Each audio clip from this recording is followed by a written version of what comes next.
नमस्कार दोस्तों, स्वागत है आप सभी का आपके अपने ऑनलाइन इंस्टीट्यूट अवगत पाठशाला पर। मैं आशा करती हूँ कि आप सभी की पढ़ाई अच्छी चल रही होगी। तो चलिए बिना किसी विलंब के शुरू करते हैं आज का सेशन। रीजनिंग में हम लोगों ने क्या पढ़ा? Blood relation. और ब्लड रिलेशन में भी हम लोगों ने 3 कॉन्सेप्ट जाने थे, जिसमें से 2 कॉन्सेप्ट हम लोगों ने पढ़ लिया था। सबसे पहले हम लोगों ने पढ़ा बेसिक प्रॉब्लम, फिर हम लोगों ने पढ़ा पजल टेस्ट। आज हम लोग पढ़ने वाले हैं कोडेड रिलेशन। क्या पढ़ने वाले हैं? Coded relation. चलिए देखिए कोडेड रिलेशन में किस तरीके के क्वेश्चन आते हैं।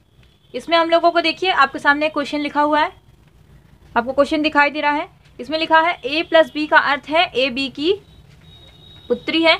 a इंटू बी का अर्थ है a b का पुत्र है। a माइनस बी का अर्थ है a b की पत्नी है ना। एग्जाम में इस तरीके से क्वेश्चन पूछे जाते हैं कोडेड रिलेशन में। मतलब कि उसमें आपको एक पहले तो प्रश्न में दे देगा कि इसका अर्थ ये है, इसका अर्थ ये है, इसका अर्थ ये है। इस तरीके से क्वेश्चन पूछ देता है और फिर उसके बाद क्वेश्चन में लिख के देगा कि जो ये दिया गया है रिलेशन, इस रिलेशन से आपको फिगर बनाना है और फिर उस रिलेशन से आपको आंसर देना है। उस रिलेशन से आपको आंसर देना है। चलिए अब ये जो बना है जी, इसने जो हमें स्टेटमेंट दिया है, इस स्टेटमेंट के अकॉर्डिंग हम इस क्वेश्चन को अगर बनाएं तो हमारा इन चारों में से जो उत्तर है वो क्या होगा। देखिए इस स्टेटमेंट को हम अगर इस क्वेश्चन में फॉलो करते हैं तो क्या होता है। इस स्टेटमेंट को हम इस क्वेश्चन में फॉलो करेंगे तो क्या होगा। देखिए a प्लस बी का अर्थ है a b की पुत्री है। क्या है? a b की पुत्री है। इससे नहीं, इस क्वेश्चन से हम लोग आते हैं। ये क्वेश्चन में क्या दिया है? क्वेश्चन में दिया है p into Q minus S ना।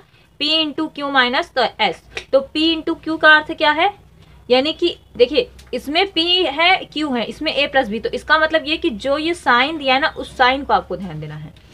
इंटू के साइन में क्या लिखा है, माइनस के साइन में क्या लिखा है, इससे आपको मतलब है। ठीक है, ये अब इसमें कुछ लोगों का कंफ्यूजन ये होगा कि इसमें a प्लस बी लिखा है, इसमें p इंटू क्यू लिखा है। ये कंफ्यूजन वाली बात नहीं है। आपको क्या ध्यान देना है? आपको साइन को ध्यान देना है। इसमें मल्टीप्लाई लगा हुआ है तो इसमें मल्टीप्लाई वाला रोल क्या है, इसमें माइनस लगा हुआ है तो इसमें माइनस वाले का रोल क्या है, आपको इसको ध्यान देना है। ठीक है, आपको इसको ध्यान देना है। तो p इंटू क्यू यानी कि a इंटू बी, जो a इंटू बी का मतलब होगा वही p इंटू क्यू का मतलब होगा। ठीक है, जो a इंटू बी का मतलब होगा वही p इंटू क्यू का मतलब होगा। तो a इंटू बी का अर्थ क्या है? a b का पुत्र है। a पुत्र है, a पुत्र है, तो सबसे पहले हम ट्रायंगल बना लेते हैं। पुत्र है यानी कि लड़का है, लड़के के लिए हम ट्रायंगल बनाएंगे। a पुत्र है, किसका पुत्र है? a पुत्र है b का। तो हमें a और b नहीं बनाना है, हमें a और b नहीं बनाना है। ठीक है, हमें बनाना है p और q, हमें बनाना है p और q। a पुत्र है b का और p पुत्र, यहाँ पे p और q क्वेश्चन में दिया है तो p पुत्र है q का, p पुत्र है q का। फिर दिया है q माइनस s, तो a माइनस b का मतलब क्या है कि a b की पत्नी है, यानी कि q s की पत्नी है, q पत्नी है s की। अब देखिए जैसे ही पत्नी आ गया तो पति पत्नी का जो रिलेशन होता है, अब एक अगर पत्नी है तो दूसरा पति ही होगा। इसमें कोई कंफ्यूजन नहीं है कि s क्या है ना, इसमें कोई कंफ्यूजन नहीं है कि s क्या है। s उसका पति होगा, अगर वो उसकी पत्नी है तो वो उसका पति होगा। ठीक है, ये ग्राफ हम लोगों ने बना लिया। अब इस ग्राफ के अकॉर्डिंग हमको क्या करना है, इन चारों ऑप्शन में आपको बताना है कि कौन सा सही है। चलिए नीचे से आते हैं, नीचे से चेक करना शुरू करते हैं। एस क्यू की पत्नी है, एस क्यू की पत्नी है। एस क्या है? एस तो पति है ना, एस पति है, पत्नी नहीं है, ये गलत हो गया। फिर क्यू पी का पिता है, क्यों पिता है, क्यू तो माता है पी की ना, क्योंकि क्यू तो लड़की है, ये भी गलत हो गया। फिर पी क्यू की पुत्री है, पी क्यू की पुत्री नहीं है, पी क्यू का पुत्र है, ये भी गलत हो गया। फिर आते हैं फर्स्ट पे, एस पी का पिता है, एस पी का ना क्या है, एस पी का पिता है, एस पिता है, देखिए एस पिता है। अगर एस पिता है पी का तो ये सही है, एस पिता है पी का, एस पी का पिता है एस पी का पिता है। ये समझ में आ रहा है? यहाँ से देखिए पी का पिता है ना, एस पी का पिता है एस, तो एस पी का पिता है, ये सही है। ये क्वेश्चन समझ में आ गया? ये चीज़ें, ये जो मैंने अभी आपको बताया, ये समझ में आए कि किस तरीके से हम इसमें चेक करेंगे कि क्या ऑप्शन होगा ना। चलिए नेक्स्ट क्वेश्चन देखते हैं। नेक्स्ट क्वेश्चन में क्या कह रहा है, देखिए। चलिए इस क्वेश्चन को देखते हैं। स्टेटमेंट हमारा सेम है इसमें ना, बस क्वेश्चन चेंज हुआ है। तो अगर क्वेश्चन चेंज हुआ है तो क्वेश्चन को देखते हैं। t minus S into B minus B में कौन सा कथन असत्य है। ठीक है, अब हमको क्या निकालना है, कौन सा कथन असत्य है। तो हम लोग सबसे पहले क्या करते हैं, इसका फिगर बना लेते हैं ना। तो t माइनस एस का मतलब है कि t पत्नी है s की। t क्या है, t पत्नी है s की। तो s उसका क्या हो गया, पति हो गया। s उसका क्या हो गया, पति हो गया। फिर s इंटू बी क्या है, s इंटू बी का अर्थ है कि s पुत्र है b का। s into B, a into B का अर्थ है कि a पुत्र है b का, तो s पुत्र है b का। s पुत्र है b का हो गया, s पुत्र है b का। ठीक है, फिर क्या है, b माइनस m। तो b माइनस m का अर्थ है b पत्नी है m की। b पत्नी, हाँ b पत्नी है m की। तो b क्या है, पत्नी है। तो b पत्नी है m की, b पत्नी है m की। ये हो गया m का रिलेशन, b पत्नी है m की।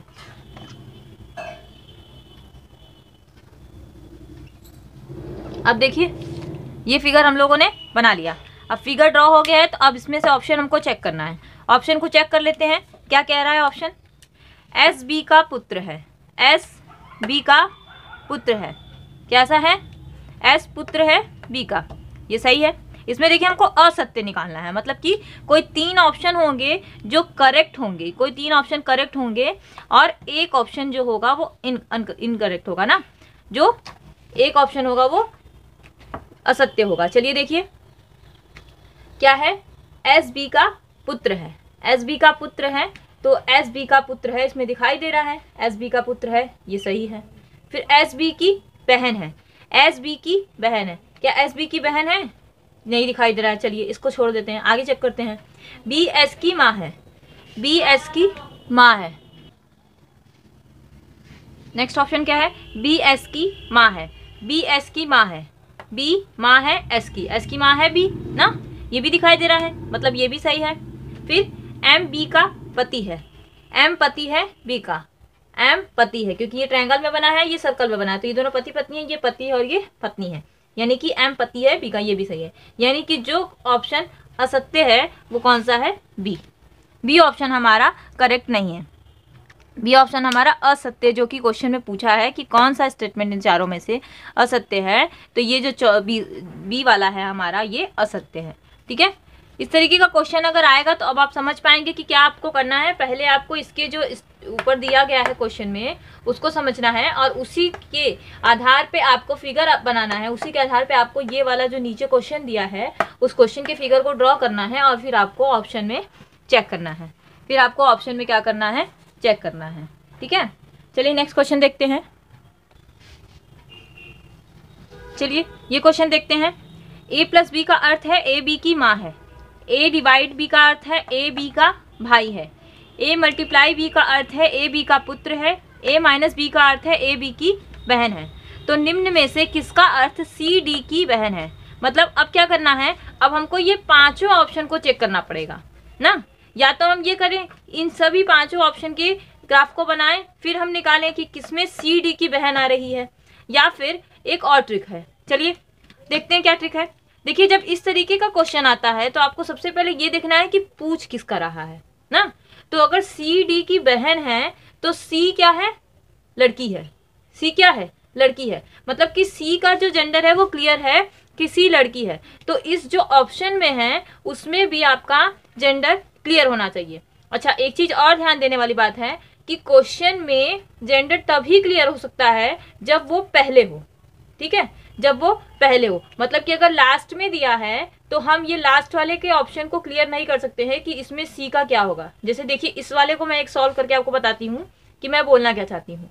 जैसे P प्लस डी का अर्थ क्या है, P माँ है B की, यानी कि P माँ है D की, P माँ है ना किसकी, D की, पी डी की माँ है। तो यहाँ पे पी का तो क्लियर है, डी का क्लियर नहीं है, क्योंकि कभी भी पीछे वाले का जो जेंडर होता है वो क्लियर नहीं होता है ना। इसीलिए अगर पीछे दिया हुआ है तो उसमें क्लियर नहीं किया जा सकता है कि सी का जेंडर क्या होगा। देख लीजिए, इस फिगर को मैं पूरा ड्रॉ कर रही हूँ। P प्लस डी का अर्थ है कि P D की माँ है ना, P माँ है D की, और D डिवाइडेड C का अर्थ है, इन दोनों का हो गया। अब इन दोनों पे बात करते हैं। तो D डिवाइडेड C का अर्थ है कि D भाई है C का, तो D भाई है C का। अब यहाँ पे C का क्लियर ही नहीं है, B माँ है, P माँ है, D भाई है, पर C क्या हमें नहीं पता, और हमें यही पूछ रहा है कि C बहन होनी चाहिए। तो C का तो जेंडर ही यहाँ पे क्लियर नहीं है कि C यहाँ पे लड़का है कि लड़की है ना, ये हमको नहीं समझ में आ रहा है। तो इसलिए इस तरीके के क्वेश्चन को आप बिना सॉल्व किए उसको आसानी से सॉल्व कर सकते हैं कि अगर पीछे ऑप्शन दिया हुआ है तो वो ऑप्शन को आप तुरंत ही एलिमिनेट कर देंगे यहाँ से, क्योंकि इसका तो जेंडर क्लियर ही नहीं होगा, इसका जेंडर क्लियर ही नहीं होगा। तो जो भी जेंडर आपको क्लियर होगा, या तो आप उसको सॉल्व कर लीजिए एक बार देखने के लिए, या फिर उसको ऐसे ही टिक लगा दीजिए, क्योंकि अब यही 4 ऑप्शन कट गए तो ये 5वां यही बचा। अब इस 5वें को हम बना के देख लेते हैं। क्या है ये? C minus P, C minus P यानी कि C बहन है P की, C बहन है P की, ठीक। P divided D, P divided D यानी कि P भाई है D का, P भाई है D का। अब देखिए यहाँ से D का क्लियर नहीं है, पर हमें D का चाहिए ही नहीं। D क्या है हमें इससे मतलब नहीं है, हमें इससे मतलब है कि C क्या है ना। D का यहाँ पे भी नहीं दिया है कि C D की बहन है। अब यहाँ पे C D क्या है, बहन है कि भाई है, हमको क्लियर नहीं किया है, और ना ही हमें इससे कोई मतलब है। हमें C से मतलब है, क्योंकि C को बोला है कि C D की बहन होनी चाहिए। तो C लड़की है, लड़की है, पर क्या D की बहन है? D की बहन है ना। सभी सेम जनरेशन में, ये सभी सेम जनरेशन में है, तो वो सभी एक दूसरे के क्या है? भाई बहन है। सेम जनरेशन में है तो भाई बहन ही होंगे, मतलब कि C P की भाई है, C P की बहन है, और D P का भाई या बहन जो भी है, तो ये सब एक ही जनरेशन में है। तो D और C का जो रिलेशन है वो भाई बहन का है, तो C D की बहन है। क्लियर हुआ? C D की बहन है। तो अगर ऐसा आपको कोई भी ऑप्शन आता है, एग्जाम में क्वेश्चन आता है, तो आप पहले ही ऑप्शन को चेक करेंगे कि ऑप्शन में जो भी क्वेश्चन पूछा है क्या वो लास्ट में है। अगर वो लास्ट में है तो आप वैसे ही क्रॉस करके जो जो ऑप्शन में लास्ट में उसको हटा देंगे, और जो नहीं होगा उसको चेक करेंगे। और अगर एक ही ऑप्शन तो अच्छी बात है, तो फिर एक आंसर लगा के फ्री हो जाएंगे। ठीक है, ये क्वेश्चन समझ में आ गया। नेक्स्ट क्वेश्चन की ओर चलते हैं। चलिए ये क्वेश्चन देखते हैं। ए बी का अर्थ है ए बी की पत्नी है, सॉरी ए इंटू बी का अर्थ है ए बी की पत्नी है, ए प्लस बी का अर्थ है ए बी का भाई है, ए डिवाइडेड बी का अर्थ है ए बी की पुत्री है, ए माइनस बी का अर्थ है ए बी का पुत्र है ना। तो निम्न में से किसका अर्थ है कि डी ए का पिता है? निम्न में से किसका अर्थ है कि डी जो है वो ए का पिता है? मैंने आपसे पहले बताया कि आपको सबसे पहले यही देखना है कि किसके बारे में पूछ रहा है और उसका जेंडर क्या है। तो अगर डी पिता है तो जाहिर सी बात है ये मेल कैंडिडेट है ना। अगर डी पिता है तो ये मेल है, तो हम मेल है तो ऑप्शन में भी पहले क्या करेंगे, मेल के साइन को सर्च कर लेंगे ना, मेल के साइन को देखेंगे। तो ये जो है देखिए ए इंटू बी का अर्थ है कि ये पत्नी है, ए पत्नी है, यानी कि आगे वाला जो है वो ए के साथ का जो रिलेशन है वो पत्नी में आएगा ना। तो डी जो मतलब कि मल्टीप्लाई का जो रिलेशन है वो पत्नी का रिलेशन है, जो मल्टीप्लाई का रिलेशन है वो कहीं ना कहीं पत्नी यानी कि फीमेल को शो कर रहा है। तो अगर ये फीमेल है तो ये तो हमारा हो नहीं सकता, मतलब कि इंटू वाला कंडीशन हम अगर डी के साथ लगा हुआ है तो नहीं लेंगे। अगर डी के साथ इंटू वाला कंडीशन लगा हुआ है तो उसको हम नहीं लेंगे, वो ऑप्शन हमारा हो ही नहीं सकता, क्योंकि डी के बाद अगर डिवाइड इंटू लगा है, डी के बाद अगर मल्टीप्लाई लगा है, तो जाहिर सी बात है कि डी पत्नी निकल के आएंगी। ध्यान से समझिए इस बात को कि मैं आपको समझाना क्या चाहती हूँ कि अगर डिवाइड ना, अगर आपको ये चेक करना है कि डी मेल है तो आप सिर्फ मेल वाली चीजों को लेंगे, जैसे ये भाई है ये पुत्र है ना। पत्नी और पुत्री का हम लेंगे ही नहीं, क्योंकि अगर डी के बाद मल्टीप्लाई लगा हुआ है तो डी पत्नी निकल कर आएंगी, और अगर डी के बाद डिवाइड लगा हुआ है ना, अगर डी के बाद डिवाइड लगा हुआ है तो डी पुत्री निकल के आएंगी। जबकि हमें क्या चाहिए, डी पिता में चाहिए, तो डी किसी भी तरीके से हमको फीमेल में नहीं मेल में चाहिए ना, मेल में चाहिए। तो हम प्लस और माइनस के साइन को लेके चलेंगे ना, प्लस और माइनस के साइन को लेके चलेंगे। ठीक है, इतना समझ में आया। अब देखिए प्लस और माइनस के साइन को अगर ले चलेंगे तो हमारे पास कौन कौन से ऑप्शन में प्लस और माइनस डी के साथ लगा हुआ है। अच्छा, एक ऑप्शन तो हमारा, अच्छा इसमें क्या करना है आप समझिए कि मैंने अभी इसके पिछले वाले क्वेश्चन में आपको बताया कि लास्ट वाले में रहेगा तो जेंडर क्लियर नहीं है ना, लास्ट वाले में रहेगा तो जेंडर क्लियर नहीं है। तो हो सकता है कि इसमें ये दोनों ऑप्शन हमको एलिमिनेट करना है, फिर इन दोनों ऑप्शन को हम चेक कर लेते हैं। अच्छा, पहले हम इन दोनों ऑप्शन को चेक करते हैं, फिर डिसाइड करते हैं कि इसमें से कौन सा आंसर हो सकता है। हमने आपसे बताया कि ए प्लस बी वाला ले सकते हैं, ए प्लस बी मतलब कि प्लस वाला साइन ले सकते हैं, डी के साथ अगर प्लस लगा हुआ है तो ले सकते हैं, मतलब कि डी ऑप्शन को हम चेक कर सकते हैं। फिर फीमेल वाला हम नहीं लेंगे, यानी कि अगर डिवाइड लगा हुआ है, देखिए क्योंकि डी के बाद अगर डिवाइड लगा हुआ है तो वो कभी भी मेल नहीं आएगा, फीमेल ही आएगा। तो डी के बाद अगर डिवाइड लगा हुआ है तो ये ऑप्शन नहीं हो सकता। ठीक, अब हमने आपसे बताया कि लास्ट में डी है तो ये नहीं हो सकता, और ये वाला तो हम लोगों ने कैंसिल कर दिया क्योंकि इसके साथ डिवाइड लगा हुआ है और डिवाइड कभी भी मेल कैंडिडेट का नहीं आएगा। तो अब क्या करेंगे, अब क्या हमारा ये आंसर हो गया। तो मैंने ये भी आपको अभी पिछले क्वेश्चन में बताया था कि जो आपको लगे कि ये आंसर होगा एक बार उसको चेक कर लीजिए ना, एक बार उसको जरूर चेक कर लीजिए। सिर्फ लास्ट ऑप्शन को हम चेक करते हैं एक बार। देखिए डी प्लस बी का अर्थ है, डी प्लस बी का अर्थ क्या होगा, डी प्लस बी का अर्थ होगा कि डी भाई है बी का, डी भाई है बी का, डी प्लस बी का अर्थ है कि डी भाई है बी का। बी इंटू सी का अर्थ है, बी इंटू सी का अर्थ है कि बी पत्नी है सी की, बी पत्नी है, सॉरी बी पत्नी है ना, बी पत्नी है सी की, तो ये पति हो गए, बी पत्नी है सी की तो सी पति हो गए। देखिए पूरे कोडेड वाले रिलेशन में आपका जेंडर क्लियर नहीं होता जब तक कि वो क्वेश्चन में नहीं दिया रहा है, पर अगर पति का दिया है तो पत्नी का क्लियर हो जाता है, और अगर पत्नी का दिया है तो पति का क्लियर हो जाता है। सिर्फ यही एक ऐसा रिलेशन है जिसमें किसी एक का भी जेंडर पता चलने से दूसरे का अपने आप क्लियर हो जाता है।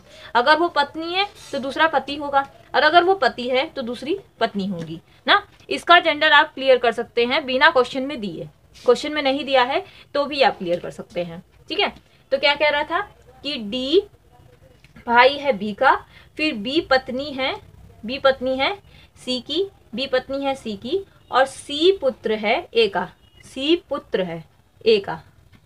अब ए क्या है हमें नहीं पता, हमें पता भी नहीं करना है, सी पुत्र है ए का। तो क्वेश्चन में बोला है कि डी ए का पिता है, क्या डी ए का पिता है, नहीं। अब क्या करें, ये दोनों हम लोग ऐसे ही काट चुके थे और तीसरा हम लोगों ने इस दूसरा एलिमिनेट कर दिया दूसरे तरीके से। तो क्या अब इसमें सारे ऑप्शन गलत हैं, नहीं। देखिए हमने आपसे बताया कि थोड़ा सा चेक करना पड़ेगा, क्योंकि अभी हमने आपसे थोड़ी देर पहले ये भी डिस्कस किया कि पति पत्नी का जो क्लियर है कॉन्सेप्ट है वो कहीं ना कहीं आपका एक लोग का देने के बाद भी दूसरे का रिलेशन निकल के आ सकता है। तो हो सकता है इसमें जो हम लोग नहीं चेक कर रहे हैं इन दोनों में ऐसा ही कोई कंडीशन हो कि पति का दिया हो तो पत्नी का क्लियर हो जाए, और पत्नी का दिया हो तो पति का क्लियर हो जाए। मतलब कि हो सकता है कि जो डी का हमें मेल कैंडिडेट चाहिए, अगर इसकी पत्नी सी होगी तो डी पति हो गया, उससे भी क्लियर हो सकता है, और अगर सी यहाँ पत्नी होगी तो डी पति होगा, इससे क्लियर हो सकता है। अब देखना यह है कि इन दोनों में से किस में सी पत्नी निकल कर आती हैं। अगर सी पत्नी हुई डी की तो डी पति हो गए। ये चीज़ समझ में आई कि किस तरीके से इसको हम लोग समझेंगे कि अगर लास्ट में भी डी है तो डी क्या है, पिता है, पिता है। तो अगर उनकी पत्नी का जेंडर क्लियर हो गया है तो पति का अपने आप क्लियर हो जाएगा, भले ही वो क्वेश्चन में नहीं दिया है ना, भले ही वो क्वेश्चन में नहीं दिया है। तो चलिए पहला चेक कर लेते हैं। ए माइनस बी का अर्थ है कि ए पुत्र है, ए माइनस बी का अर्थ है ए पुत्र है बी का, ए माइनस बी का अर्थ है ए पुत्र है बी का। बी इंटू सी का अर्थ है बी पत्नी है सी की, बी इंटू सी का अर्थ है बी पत्नी है सी की, यानी कि सी इसका पति है ना। अब सी पति आ गया हमको, जबकि सी को पत्नी को लाना था, तो ये ऑप्शन हमारा नहीं दिखाई दे रहा है। फिर भी देख लेते हैं लास्ट में क्या बोल रहा है कि सी इंटू डी का अर्थ है कि सी पुत्री है डी की, सी पुत्री है डी की। तो क्या बोल रहा था कि डी ए का पिता है, डी ए का पिता है, नहीं, डी ए का या तो दादा होगा या तो दादी होगी ना। डी और ए में एक जनरेशन का नहीं, 2 जनरेशन का गैप आ रहा है, 2 जनरेशन का गैप आ रहा है, तो ये इसका पिता नहीं हो सकता। चलिए लास्ट ऑप्शन जो बचा उसको चेक करते हैं। लास्ट ऑप्शन क्या बचा है, ये सी बचा हुआ है। अब सी को चेक कर लेते हैं। ए प्लस बी का अर्थ है कि ए भाई है बी का, ए भाई है बी का। ए प्लस बी का अर्थ है ए भाई है बी का। बी डिवाइडेड सी का अर्थ है बी पुत्री है सी की। बी पुत्री है सी की। बी पुत्री है सी की। और सी इंटू डी का अर्थ है सी पत्नी है डी की। सी पत्नी है डी की। सी पत्नी है डी की तो जाहिर सी बात है डी पति होंगे। सी पत्नी है डी की तो जाहिर सी बात है डी पति होंगे। ये हमने आपको पहले ही बताया कि एक का भी अगर जेंडर क्लियर है हस्बैंड वाइफ में तो दूसरे का अपने आप क्लियर हो जाएगा ना। तो बोल रहा है कि डी ए का पिता है ये पत्नी है ना, डबल वन, तो डी ए का पिता है तो डी पिता है बी का। क्लियर है? डी है पिता ना, डी पिता है ए का। ए का पूछा है, चलिए ए भी हो जाए, ए को पूछे चाहे बी को, तो दोनों भाई बहन है ना। तो डी ए का पिता है, डी ए का पिता है। समझ में आया ये कॉन्सेप्ट? क्लियर हो गया आप लोगों को? ये क्वेश्चन समझ में आया? इस तरीके से आप जैसे क्वेश्चन को दिया है वैसे वैसे फिगर को ड्रॉ करेंगे ना, वैसे वैसे फिगर को ड्रॉ करेंगे। कुछ एलिमिनेट भी कर सकते हैं हम, कुछ चीज़ें एलिमिनेट कर सकते हैं, पर अगर एलिमिनेट करने के बाद भी एक बार चेक कर लेंगे, अगर आंसर मैच नहीं कर रहा है तो फिर आपको पति पत्नी का जो कॉन्सेप्ट है उसको थोड़ा सा समझना पड़ेगा और उसको फिर नेक्स्ट ऑप्शन को भी चेक करना पड़ेगा ना, नेक्स्ट ऑप्शन को भी चेक करना पड़ेगा। चलिए एक और क्वेश्चन देख लेते हैं, एक छोटा सा क्वेश्चन और बचा है हमारा। चलिए ये क्वेश्चन देखते हैं। ए इंटू स्टेटमेंट हमारा सेम है, ठीक है, क्वेश्चन चेंज हो गया। क्वेश्चन को देखते हैं। एफ माइनस जी डिवाइडेड एच इंटू जे हो तो एफ का जे से क्या संबंध है। अब देखिए इस क्वेश्चन में ना एफ का जेंडर क्लियर किया है ना जे का ना। अब हम इसको सॉल्व ही करना पड़ेगा क्योंकि इसमें एफ का जेंडर जो है, यानी हमने बताया था कि आगे वाले का जेंडर क्लियर होता है, पर इसमें एफ का भी जेंडर क्लियर नहीं किया है क्योंकि ये एफ का क्या रिलेशन है जैसे ये बताया ही नहीं है, ये पूछा ही है कि एफ का जैसे क्या संबंध है। तो इसके लिए क्या करना पड़ेगा, आपको इस फिगर को बनाना पड़ेगा। चलिए बना लेते हैं। एफ माइनस जी, एफ माइनस जी का अर्थ है कि एफ पुत्र है जी का। एफ पुत्र है, एफ पुत्र है जी का, एफ पुत्र है जी का। जी डिवाइडेड एच का अर्थ है कि जी पुत्री है एच की। इसको थोड़ा नीचे से बना लेते हैं। एफ पुत्र है, एफ पुत्र है जी का, एफ पुत्र है जी का, और जी डिवाइडेड एच का अर्थ है जी पुत्री है एच की। जी पुत्री है एच की, जी पुत्री है एच की। और एच इंटू जे का अर्थ है, एच इंटू जे का अर्थ है एच, एच इंटू जे का अर्थ है एच पत्नी है जे की। एच पत्नी है जे की यानी कि जे इनके पति होंगे। ये तो क्लियर है ना, पत्नी है तो ये पति ही होंगे। ठीक है, फिर अब क्या पूछा है कि एफ का जे से क्या संबंध है, बताइए एफ का जे से क्या संबंध है। तो एफ क्या है जे के, एफ क्या है जे के, एफ जे के क्या है, सन इन लॉ है, सॉरी ग्रैंड सन है ना, सन इन लॉ नहीं ग्रैंड सन है। एफ जे का क्या है, पोता है ना। ये इनकी पत्नी है, ये इनकी पत्नी है, इनकी बेटी है, तो इनका बेटा क्या होगा, इनका ग्रैंडसन होगा। इनका बेटा क्या होगा, इनका ग्रैंडसन होगा। चलिए समझ में आ गया। तो कोडेड रिलेशन का जो कॉन्सेप्ट था वो आज क्लियर हो गया। मैं आशा करती हूँ कि ये कॉन्सेप्ट आप लोगों को समझ में आ गया होगा ना, ये कॉन्सेप्ट आप लोगों को समझ में आ गया होगा। तो ये अगर ये कॉन्सेप्ट आपको समझ में आया हो तो वीडियो को लाइक करें, शेयर करें और सब्सक्राइब करना ना भूलें। फिर मिलते हैं नेक्स्ट वीडियो में कुछ नए कॉन्सेप्ट्स के साथ। तब तक के लिए धन्यवाद।